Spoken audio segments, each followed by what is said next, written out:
중국은 2014년부터 세계 최대 반도체 시장이 되었습니다. 그리고 2019년 이후 중국은 한국을 제치고 세계 최대 반도체 제조장치 수입국이 되었습니다. 그에 따라 반도체 생산 용량도 1위 한국, 2위 대만에 이어 미국과 일본을 제치고 3위까지 올라왔습니다. 하지만 중국의 반도체 작업률은 2015년부터 2021년까지 불과 0.8% 늘어나는 데 그쳤습니다. 거기에는 치명적인 이유가 있었습니다. 자세한 내용 전해드리겠습니다. 중국이 야심차게 추진하고 있는 반도체 굴기에서 이상한 점이 발견되고 있습니다. 중국은 이제 세계 최대 반도체 시장이 되었습니다. 또한 중국의 반도체 제조장치 시장도 세계 최대를 기록했습니다. 그런데 이상하게도 중국 반도체 산업의 가장 큰 문제인 반도체 작업률은 전혀 상승하지 않고 있습니다. 왜 이런 현상이 일어나고 있는지 알아보기 전에 우선 세계 최대 시장이 된 중국 반도체 산업에 대해 알아볼 필요가 있습니다. 2001년 이후 중국을 포함한 아시아 반도체 시장은 급팽창했습니다. 그리고 세계 반도체 시장 통계에서 중국 시장이 단독으로 게재되기 시작한 2014년부터는 중국이 세계 최대 반도체 시장임이 다시 확인됐습니다. 2021년에는 중국 시장이 1953억 달러, 미국 시장이 1255억 달러, 유럽 시장이 481억 달러, 일본 시장은 445억 달러로 중국 시장의 규모가 타국을 압도하고 있었습니다. 중국 시장 규모가 커진 이유 중 하나는 대만에 본사가 있는 홍하이가 중국의 대형 공장을 갖고 있고 전 세계에서 89%에 달하는 스마트폰, 각종 전자제품, 서버 등을 조립하고 있기 때문입니다. 즉, 세계의 공장이 된 중국의 홍하이 공장에 전 세계에서 반도체가 밀려들고 있는 것입니다. 하지만 세계 최대 반도체 시장이 된 중국에는 큰 고민이 있었습니다. 그것은 앞서 언급했듯 중국이 세계의 3분의 1 이상의 반도체를 필요로 하고 있음에도 불구하고 작업률이 낮다는 것이었습니다. 오래전부터 중국에서 반도체는 원유를 제치고 무역 적자의 최대 원흉이 되었습니다. 시진핑 국가주석은 중국의 반도체 작업률을 높이기 위해 2014년 6월 국가 IC 산업 발전 추진 가이드라인을 제정하고 중국 IC 산업 펀드를 설립했습니다.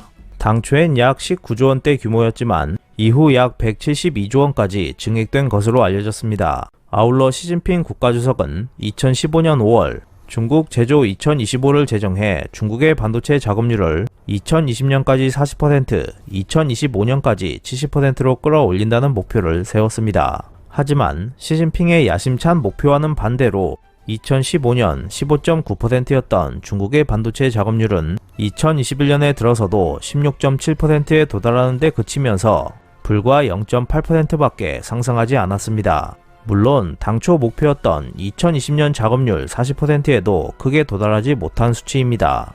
미국 조사업체 IC인사이트의 예측으로는 2026년에도 중국의 반도체 작업률은 26.1%에 그칠 것이라고 했습니다. 이런 점에서 시진핑의 야심찬 목표 2025년 작업률 70% 달성은 실현 불가능한 꿈 이야기로 남을 것으로 보입니다. 그렇다면 중국 반도체 산업은 시진핑 주석이 내세운 중국 제조 2025를 성실하게 실행하지 않은 것 아닌가라는 의문을 가질 수도 있겠지만 그런 것도 아니었습니다. 중국은 지역별 반도체 제조장치 시장에서 2020년 이후 세계 1위를 차지하고 있습니다. 즉, 중국은 세계에서 가장 많은 반도체 제조장치를 구입하고 있는 것입니다. 중국 IC 산업펀드가 설립된 2014년과 중국 제조 2025가 제정된 2015년경부터 중국이 구입한 반도체 제조장치 금액은 급격히 확대되었습니다. 2016년에는 미국과 일본을 제치고 2018년에는 대만을, 2019년에는 한국도 제치고 중국은 세계 최대 시장이 됐습니다. 2021년 국가별 반도체 제조장치 구입액은 중국 시장이 296억 2천만 달러, 한국 시장 249억 8천만 달러, 대만 249억 4천만 달러, 일본 78억 달러, 미국 76억 1천만 달러, 유럽 32억 5천만 달러로 중국의 기세는 당분간 멈추지 않을 것으로 보입니다. 이처럼 중국 반도체 산업은 압도적인 작업력으로 전 세계에서 반도체 제조 장치를 사들이고 있었습니다. 그렇다면 왜 중국의 반도체 작업률은 향상되지 않는 것인지 궁금해질 것입니다. 2015년 이후 중국의 반도체 생산 용량은 증가하고 있습니다. 2018년부터 2019년 기간 동안 미국을 제치고 2020년부터 2021년 동안 일본을 제치고 2021년에는 세계 3위의 생산 용량을 갖게 됐습니다. 하지만 여기서 큰 의문이 생깁니다. 중국은 2020년 이후 한국이나 대만보다 더 많은 반도체 제조 장치를 구입하고 있었습니다. 그런데 2021년 중국의 생산 규모는 월 154만 장으로 1위인 한국의 월 221만 장, 2위인 대만의 월 202만 장에 크게 못 미치고 있습니다. 왜 이럴까 논리적으로 생각하면 그 답은 분명합니다. 중국의 반도체 공장에서는 반도체 제조 장치의 대부분이 가동되지 않거나 가동되고 있어도 그 가동률이 극히 낮을 것입니다. 그것이 아니라면 서방 국가들의 제재가 있기 전에 반도체 제조 장치를 미리 대량으로 구입해둔 것이라고도 생각해 볼 수 있습니다. 즉, 중국의 반도체 업체들은 중국 IC 산업펀드 등의 후한 지원금을 받아 닥치는 대로 반도체 제조 장치를 구입했지만 이를 효율적으로 활용하지 못하고 있는 것이라고 할 수 있습니다. 그 결과 중국의 반도체 생산 용량은 한국이나 대만 못지않게 크지만 반도체 작업률은 향상되지 않고 있는 것으로 보입니다. 반도체 생산은 돈만 있으면 다 되는 것이 아니라는 것을 중국이 증명해주고 있습니다. 그리고 일본 역시 중국을 비웃거나 비판할 수 없는 처지에 놓여 있습니다. 1988년 세계시장 점유율 50%대를 기록했던 일본 반도체 산업은 이후 급속히 점유율이 하락해 2019년에는 10%까지 떨어졌습니다. 이대로라면 2030년에 일본 반도체 산업의 점유율은 제로가 될 것입니다.